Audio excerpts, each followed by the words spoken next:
बिस्मिल्लाहिर्रहमानिर्रहीम। अस्सलाम वालेकुम। शहर इक़्तिदार से आपको खुशामदीद कहता हूँ।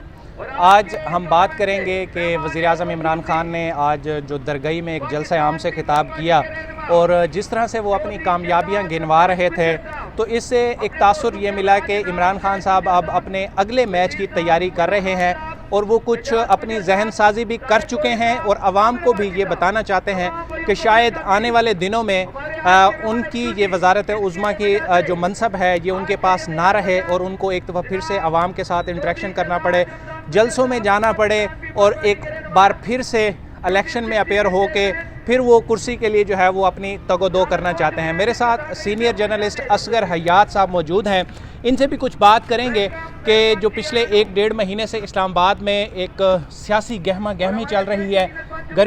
सर्दियों के बाद एकदम से गर्मी आ गई और इस्लामाबाद का मौसम भी गर्म हो गया। वैसे बाहर इस्लामाबाद में बड़ी अच्छी होती थी, इस बार हमें ज़रा वो मिला नहीं मौसम। तो क्या कहेंगे इस सारी सूरत हाल पे और इमरान खान की जो धुआंधार तकरीरें चल रही हैं आजकल? इमरान खान ने जलसे से खिताब किया और बड़ा अच्छा उनका आज बड़ा डिटेल्ड खिताब रहा है और सियासी तौर पर वो जितने ताबड़तोड़ हमले अपोजिशन कर रही है, क्योंकि अपोजिशन में काफ़ी जमातें शामिल हैं और जो हुकूमत है उसमें हुकूमत के इत्तेहादी भी अभी समझ नहीं आ रहा कि उनके साथ खड़े हैं या उनके मुखालिफ खड़े हैं। तो ये एक ऐसी सिचुएशन है इमरान खान के लिए कि उनके दोस्त उनके साथ क्लियर हो रहे हैं, जो दुश्मन हैं उनके साथ क्लियर हो रहे हैं, जो लोग उनके साथ सिंसियर हैं वो क्लियर हो रहे हैं। तो दूसरी चीज़ ये है कि जो ये कैंपेन चल रही है, हमारी जितने भी मिनिस्टर्स के साथ बात हुई है उन्होंने ये कहा है कि अगर इलेक्शन इस टाइम पे इलेक्शन हो जाते हैं तो ये अपोजिशन ने ये जो किया है कि 1 साल पहले 1.5 साल पहले तहरीक-ए-अदम एतमाद लेकर आई है, तो ये इसको कैश करवाने के लिए तहरीक इंसाफ को एक मौका मिल गया है। क्योंकि तहरीक फाउल प्ले नहीं कर दिया? आपको नहीं लगता कि हुकूमत ने एक फाउल प्ले कर दिया? ये अदम एतमाद ला के जो एक इमरान खान की गवर्नमेंट पे एक दबाव था महंगाई का, हम कहीं भी मार्केट में जाते हैं एक एंकर्स सारा कुछ एक नैरेटिव बन रहा था कि जी इमरान खान की गवर्नमेंट नाकाम तरीन गवर्नमेंट है, महंगाई की वजह से लोग इनको देखना पसंद नहीं करते, इनसे बात करना पसंद नहीं करते। लेकिन एकदम से एक बूस्ट आया है जी, जलसे भी धड़ाधड़ हो रहे हैं और बड़े जो है एक भरपूर तरीके से कैंपेन चल रही है, आवाम में बयानियाँ उठ रहा है और आप सोशल मीडिया देख लें, ग्राउंड पे जाएं तो लोग ये मानने के लिए तैयार नहीं है कि ये सारे मिल के इमरान खान को बाहर निकाल दें। ये एक चीज़ इसमें सबसे अच्छी हो रही है कि लोग ये कहना चाह रहे हैं कि असम्बली मुद्दत पूरी करे, हुकूमत मुद्दत पूरी करे। लोगों की भी ख्वाहिश है बड़ी तादाद में, लेकिन अपोजिशन बहुत सारी चीज़ें और भी हैं जिसमें आर्मी चीफ की तैनाती है, बहुत सारे और मामलात हैं उसमें। और जो अपोजिशन है उनको शायद ये लग रहा था कि इमरान खान अपनी मर्ज़ी का कोई फ़ैसला करना चाह रहे हैं और ये सारी गेम जो है वो वहाँ से शुरू हुई है। अब जिस लेवल तक ये गेम चली गई है अपोजिशन भी वहाँ से वापस जाना नहीं चाहती और ये लग रहा है कि मामला क्योंकि सुप्रीम कोर्ट में जा रहा है तो सुप्रीम कोर्ट की हेयरिंग इंपॉर्टेंट होगी। लेकिन सबसे इंपॉर्टेंट क्वेश्चन ये होगा कि सुप्रीम कोर्ट पार्लियामेंट के किसी भी प्रोसीडिंग में क्या मुदाखलत कर सकती है। ये कानूनी माहिरीन जो है ये सबसे बड़ा क्वेश्चन उठा रहे हैं। अच्छा, एक बड़े अरसे से मैं क्लोजली ऑब्ज़र्व कर रहा हूँ 2008 से इमरान खान के मूवमेंट को, और इमरान खान हमेशा से ये चाहता था कि ये जो बाकी सारी जमातें हैं ये इकट्ठी हो जाएं और मैं अकेला फ़ाइटर इनका मुकाबला करूं। और अब इस मौके पे आके, जब पहले इमरान खान का स्लोगन होता था ईया का नाबुदु व ईया का नस्तईन, वो हमेशा अपनी तकरीर का जो आगाज़ है वो इसी से करते थे। अब उन्होंने दिया जी अमर बिल मारूफ व नही अनिल मुनकर, सच्चे और बुरे के दरमियान पहचान करके उसका जो है वो सच का साथ दें, बुरे का जो है वो पहचान करें। एक उन्होंने ऐसा नैरेटिव खड़ा कर दिया है कि ये सब एक लाइन में लग गए और खान साहब एक लाइन में लग गए।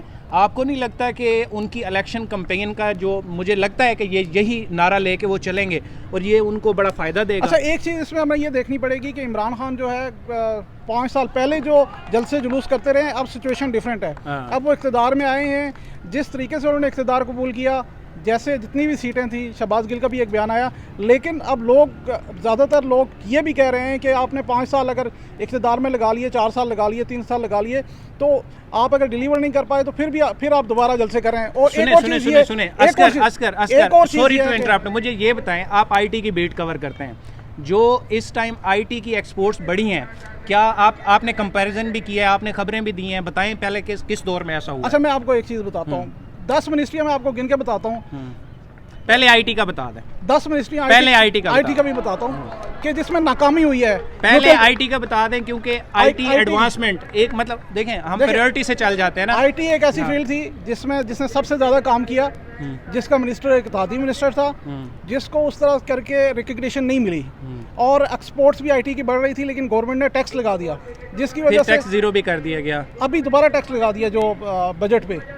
नहीं, उसके बाद अभी तो जीरो किया है ना। अब दोबारा अभी जाके ये जब कन्वेंशन सेंटर में जो फ्रीलांसिंग के लिए, फ्रीलांसर्स के लिए और जो स्टार्टअप्स के लिए, उसके लिए किया। लेकिन टेलीकॉम सेक्टर का जो टैक्स है, जो सबसे बड़ा सेक्टर है पाकिस्तान का, 269 बिलियन रुपीस जो है ये अगर आपको नहीं लगता, देखें जब आईफोन पे बाहर से इंपोर्टेड मोबाइल्स पे टैक्स लगाए गए तो उसका फ़ायदा पाकिस्तान को ये हुआ कि लोगों ने पाकिस्तान में आके असेंबलिंग प्लांट लगाना शुरू कर दिया। आप देखें सैमसंग यहाँ पे लगा रहा है, Xiaomi यहाँ पे लगा रहा है, इसके अलावा वीवो का प्लांट यहाँ पे लगा हुआ है, तो आईफोन भी आए यहाँ पर प्लांट लगाए। ये तो पाकिस्तान के लिए फ़ायदा है, यहाँ पे रोजगार के मौके होंगे। इसके अलावा भी जो मोबाइल की रजिस्ट्रेशन हुई है, खासतौर पे इंडिविजुअल मोबाइल्स की, और जो बल्क में मोबाइल्स आए हैं, उन कमर्शियल बेसिस पे आए हैं, उनकी रजिस्ट्रेशन हुई है, वो 157 बिलियन रुपीस की है। ये गुज़िश्ता 3 सालों की अगर हम बात करें तो ये कुछ पॉजिटिव चीज़ें भी हैं। लेकिन अब मसला ये है कि इमरान खान के साथ टीम सही नहीं थी, लोग सही नहीं थे, जो भी मसाइल थे। एक और ख़तरा जो मौजूद है, इलेक्शन की तरफ तो वो जा रहे हैं, और लगता है सूरत हाल इस तरह यही अब अपोजिशन अगर नाकाम हो जाती है तो वो भी सुकून से नहीं बैठेंगे। अच्छा, और इमरान खान भी अगर इसमें नाकाम हो जाता है, मेरी ज़ाती राय ये है कि इमरान खान को अब अपोजिशन में जाना चाहिए, क्योंकि वो गवर्नमेंट में पहले नहीं रहा, उसको पता नहीं था कि गवर्नमेंट में जाके क्या होता है। अब जो उसने कारकर्दगी दिखाई है, और आज उसने एक्सप्लेन भी किया कि मैं चैलेंज करता हूँ, हमने इतनी एक्सपोर्ट्स बढ़ाई हैं कि ऐसा पहले किसी ने नहीं किया।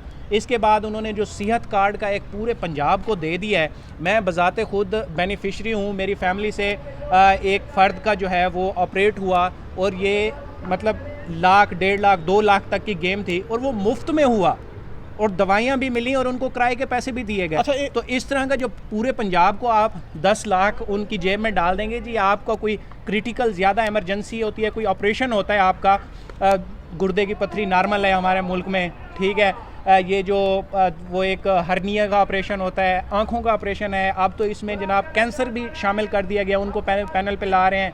तो ये तो बड़ा एक उनके लिए प्लस पॉइंट ये हो गया, उन्होंने अपनी कारकर्दगी में गिनवाया। फिर एहसास प्रोग्राम देख लें, एहसास राशन प्रोग्राम देख लें। और इस पॉइंट पे मैं आपकी बात जानना चाहूँगा, नुक्ता, कि जो अपोजिशन कह रही है कि हम आके 2 चीज़ें रिवर्स करेंगे, एक नैब में जो अभी इन्होंने कानून साजी की थी, और दूसरा ओवरसीज़ को जो वोटिंग का राइट है।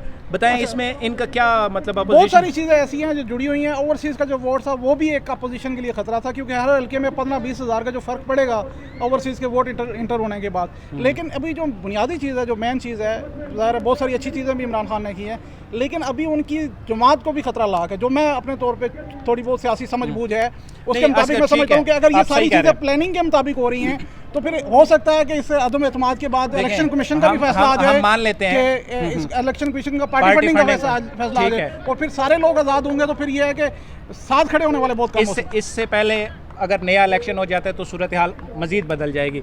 हम एक्सपोज कर लेते हैं कि पिछले इलेक्शन में खान साहब ने 123 या 25 उनकी डायरेक्ट सीटें आईं, ठीक है, फिर मिला के माइनॉरिटीज़ और रिज़र्व खवातीन 155 हो गई। सारे मिला के आप 100 उड़न छू कर जाएं, टूट जाएं, इधर उधर चले जाएं, 55 सीटें फिर भी खान के पास बचेंगी, ठीक है। तो 55 सीटों वाला सेकंड लार्जेस्ट पार्टी बन सकता होता है, और केपीके में जो इनकी स्ट्रांग होल्ड है, तो ये तो खान की पार्टी रिफाइन नहीं हो रही। यही बातें हम कर रहे थे 2018 में कि जब नवाज शरीफ को लोग छोड़ के जा रहे थे। मैंने एक वीडियो की थी कि ये लोग जो इस टाइम नवाज शरीफ के साथ खड़े हैं, ये जमहूरियत के असल हीरो हैं, जो जमात का कहना मान रहे हैं, अपना इक़्तिदार नहीं देख रहे। अभी भी यही सूरत हाल है कि जो 2018 में जो जिनके ज़मीर जागे थे, अब दोबारा उनके जाग गए। अब या उनको उस टाइम आप लौटा गए, या अब लौटा गए। वो लोटा की एक और डेफिनेशन देखें, लोटे की डेफिनेशन जो एक है वाज़ेह है कि अगर आप 5 साल अपने पूरे करके आए हैं, ठीक है, और आप एक आज़ाद हैसियत से इलेक्शन लड़े हैं, और आप किसी भी जमात में जाना चाहते हैं, तो आपको राइट है। यही जो अगर ये है कि इस तरह से नहीं हुआ, देखें असगर सुने, तीसरी असम्बली है आप कवर कर रहे हैं, ठीक है, पीपल्स पार्टी, नून लीग और अब पीटीआई। क्या कभी ऐसा हुआ है कि इस तरह से जो है वो कट ऑफ किया गया हो? पहले भी पीपल्स पार्टी ने ये किया था, जब फॉरवर्ड ब्लॉक बने थे पीपल्स पार्टी के दौर में, और अब फिर फॉरवर्ड ब्लॉक पीपल्स पार्टी के नाम रहा अच्छा, है। ये मैं आपको बताऊं कि यही 80 लोग हैं जो 2002 से आप अगर गिनना शुरू करें ना, तो ये 4 असेंबलियों में यही लोग बिल्कुल। पार्टियां चेंज करते हैं और फिर आते हैं। आशिक गोपांग थे, उनके बेटे अभी आमिर तलाल गोपांग। आमिर गोपांग है। इन्होंने कसम खा के पिछले उसमें कहा था कि मैं नहीं छोड़ रहा। हाँ। ठीक है, उसके बाद फिर उन्होंने ऐलान भी किया, फिर उन्होंने कहा मैं सियासत से अलग कर रहा हूँ, मेरा बेटा जो है वो फैसला करेगा कि वो किधर जाता है। अच्छा, आपको लगता है कि खान इस्तीफा देगा? खान के पास ऑप्शन बड़े लिमिटेड रह गए। असल में अपोजिशन, इमरान खान एक खिलाड़ी है और अपोजिशन के जितने भी पार्टीज़ हैं वो सियासी पार्टीज़ हैं। उनकी सियासत के मामले पे, क्योंकि अब देखेंगे अगर चीफ की एक्सटेंशन का मामला है या अपॉइंटमेंट का मामला है, वो जाके दूसरी तरफ मिल गए हैं अपोजिशन वाले। अच्छा, इसको एक और तरफ देखें, एक सर्जिकल स्ट्राइक होता है कि एक जगह ऑपरेशन हो रहा होता है, जो कुछ शरपसंद होते हैं, पहला हदफ क्या होता है फोर्सेस का कि इन सब को किसी एक जगह इकट्ठा करें, फिर इकट्ठा करके इनको मारा जाए। अब मैं कहूँगा कि खान की ये एक बड़ी कामयाब हिकमत अमली, एक अच्छी प्लानिंग थी कि उसने फर्स्ट फेज़ बड़ा कामयाबी से मुकम्मल कर लिया है कि इन सब को एक जगह इकट्ठा कर लिया है। अब इनको वो मार सकता है, उड़ा सकता है, या वो इकट्ठे होकर इस पर हमला आवर होंगे और इसको गिरा देंगे। ये अब आने वाले वक्त में हमें देखना। ये मैं आपको बताऊं कि बड़े लिमिटेड ऑप्शंस हैं, क्योंकि अगर हम जनरल और अगर न्यूट्रल होकर बात करें तो बड़े लिमिटेड ऑप्शंस हैं कि सुप्रीम कोर्ट आया इस चीज़ पे वोटिंग रोक देगी कि हम तशरीह करते हैं, आप वोटिंग रोकते हैं। हाँ। ये एक क्वेश्चन है जो जिसका हल होना है। उसके बाद बाकी जो चीज़ें जिससे जितने लोग छोड़ के चले गए अब वापस आएंगे तो भी उनकी बेइज्जती है। और वो तो मुश्किल सी ये भी बात कहा है। जा रहा है कि जो मनाने के लिए जाता है वो अपना भी नाम लिखवा के आ जाता है। तो लेट्स सी जी, इंशाल्लाह डेली बेसिस पे आपको रिपोर्ट कर रहे हैं और करते रहेंगे। मुझे और अस्कर को दीजिए इजाज़त। अल्लाह हाफिज़। अल्लाह हाफ़िज़।